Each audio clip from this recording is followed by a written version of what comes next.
আজকে আমি বানাবো আলু রেশমি পরোটা, যেটা একদম রেশমের মতো সফট হবে, মুখে দিলেই মিলিয়ে যাবে আর ঠান্ডা হয়ে যাওয়ার পরও কিন্তু এতটাই নরম থাকবে।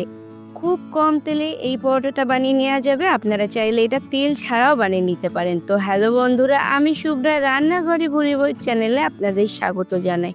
চলুন তবে রেসিপিটা দেখে নেওয়া যাক।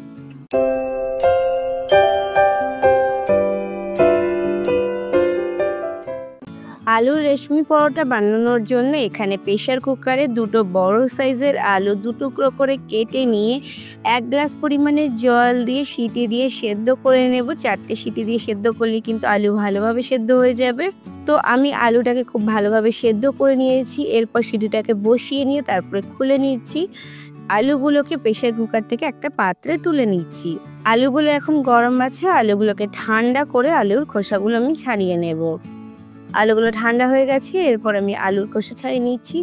তো সব আলুর টুকরোগুলোকেই আমি খোসা ছাড়িয়ে নিয়েছি। এরপর এগুলোকে আপনারা চাইলে হাত দিয়ে ম্যাশ করে নিতে পারেন, তবে আমি বলবো গ্রেটারে গ্রেট করে নেওয়ার কথা, এতে করে কোনো গুটি থাকবে না। তো আমি আলুগুলোকে এরকমভাবে গ্রেটারে গ্রেট করে নিচ্ছি। গ্রেট করে নিয়ে রেশম পরোটাগুলো বানালে কিন্তু পরোটাটা যখন বেলবো তখন সুবিধা হবে, কোনো দলা বাঁধবে না। আর সব আলুটাই আমি গ্রেট করে নিয়েছি। এতে দিয়ে দিলাম 1/2 চা চামচ লবণ, 1/2 চা চামচ দিয়ে দিচ্ছি গোটা জিরে, বেশ কিছুটা দিয়ে দিচ্ছি ধনে পাতা, 2 টেবিল চামচ পরিমাণে ধনে পাতা দিয়ে দিচ্ছি। আর দিয়ে দিচ্ছি সামান্য একটু চিলি ফ্লেক্স, তবে ঝাল বেশি খেলে আপনারা চিলি ফ্লেক্সের পরিমাণ বাড়িয়ে দিতে পারেন। এরপর দিয়ে দিচ্ছি 1.5 কাপ পরিমাণে ময়দা। আমি মেজারিং কাপ মেপে দিয়েছি, আর এটা 1/2 কাপের কাপ ছিল, তাই আমি 3 কাপ দিয়েছি। এরপর হাত দিয়ে ভালো করে মিশিয়ে মেখে নিতে হবে।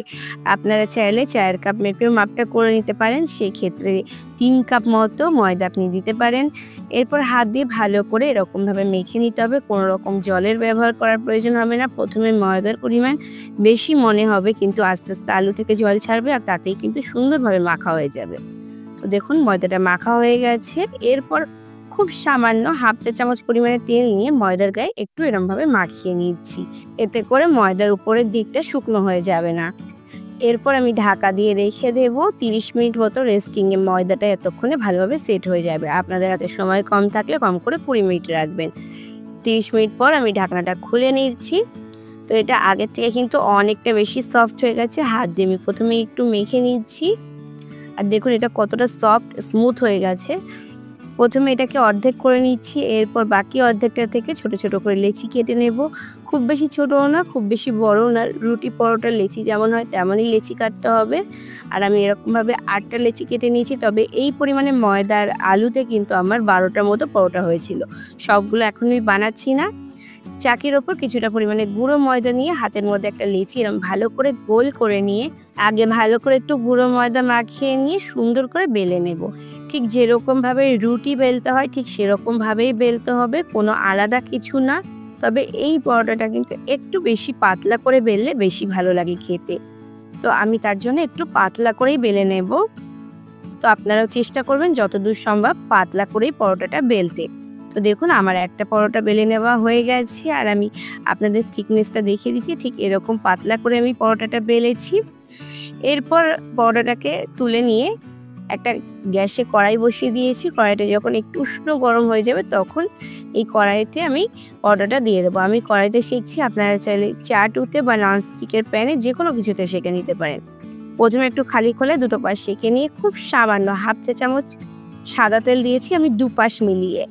খুব অল্প তেল দিয়েছি, তেলটা চাইলে আপনারা নাও দিতে পারেন। মিডিয়াম ফ্লেমে রেখে দুপাশ একটু সুন্দর করে রং আসা পর্যন্ত ভেজে নিতে হবে, খুব বেশি লাল করে ভাজবো না। তো দেখুন পরোটাটা আমি উল্টে পাল্টে দুটো পাশ থেকে একটু কালার আসা পর্যন্ত ভেজে নিয়েছি। পুরোপুরি ফুলে কিন্তু এটা উঠবে না, এরকম একটু ফুলে ফুলে উঠবে। চারিধার থেকে সুন্দর করে সেঁকে নিয়ে পরোটাটা তৈরি হয়ে যাবে। একটা পরোটা সেঁকতে 3 থেকে 4 মিনিট মতো সময় লাগবে। একই রকমভাবে আমি আরও একটা পরোটা তৈরি করে নিচ্ছি। প্রথমেই আমি খালি কড়াইতে একটা পরোটা দিয়ে দিলাম। এরপর দুটো পাশ একটু সেঁকে নিচ্ছি। একটু সেঁকে নেওয়ার পর 1/2 চা চামচ তেল দুটো পাশে মিশিয়ে দেবো। আমি একটু সামান্য তেল দিয়ে দিলাম, দিয়ে মাখিয়ে নিয়ে উল্টে দিয়ে আবার উল্টো পাশে খুব সামান্য একটু তেল দিয়ে দিচ্ছি। এরপর দুটো পাশ কালার আসা পর্যন্ত সেঁকে নিলেই তৈরি। আমি একদম সামান্য করে তেল দিয়েছি, তবে তেল ছাড়াও কিন্তু এই পরোটাটা খেতে দারুণ লাগে। অনেকক্ষণ পর্যন্ত একদম নরম তুলতুলে থাকে। অনেক সময় লাঞ্চ বক্স বা বাচ্চাদের টিফিনের জন্য বা দূরে কোথাও ঘুরতে গেলে রুটি পরোটা বানালে সেটা কিন্তু ঠান্ডা হয়ে শক্ত হয়ে যায়, তবে এই পরোটাটা বানিয়ে নিয়ে যেতে পারেন। যখনই খাবেন এতটাই নরম তুলতুলে পাবেন। তো আমি এগুলোকে সেঁকে একটা হটপটে রেখে দিয়েছিলাম। তো আপনাদের দেখিয়ে দিচ্ছি, দেখুন এটা কতটা সফট নরম তুলতুলে হচ্ছে, একদম হাতের মুঠোর মধ্যে চলে আসছে। আমি আপনাদের সার্ভ করেও দেখিয়ে দিচ্ছি। অবশ্যই একবার অন্তত এই পরোটাটা বানিয়ে দেখবেন। আমি সকলকে রিকোয়েস্ট করব, এটা কিন্তু শুধু মুখে খেতেও ভালো লাগে, দুধ চায়ের সাথে খেতে পারেন, এছাড়া আপনারা দই বা সসের সাথেও খেতে পারেন, চাইলে তরকারি দিয়েও সার্ভ করতে পারেন। যেকোনো কিছুর সাথেই খেতে খুব ভালো লাগে।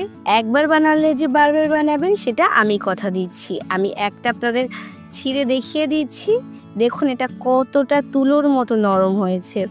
আমার আজকের রেসিপিটা কেমন লাগলো অবশ্যই কমেন্টস করে জানাবেন। ভালো লাগলে লাইক শেয়ার করে অন্যদের দেখার সুযোগ করে দেবেন। ফেসবুক থেকে আমার রেসিপিটা দেখে থাকলে অবশ্যই পেজটাকে ফলো করে দেবেন। ইউটিউব থেকে দেখে থাকলে চ্যানেলটাকে সাবস্ক্রাইব করে পাশে থাকা বেল আইকনে ক্লিক করে দেবেন, যাতে পরবর্তীকালে চ্যানেলে যখন নতুন কোনো রেসিপির ভিডিও আপলোড করব সবার আগে আপনাদের ফোনে নোটিফিকেশান পৌঁছে যায়।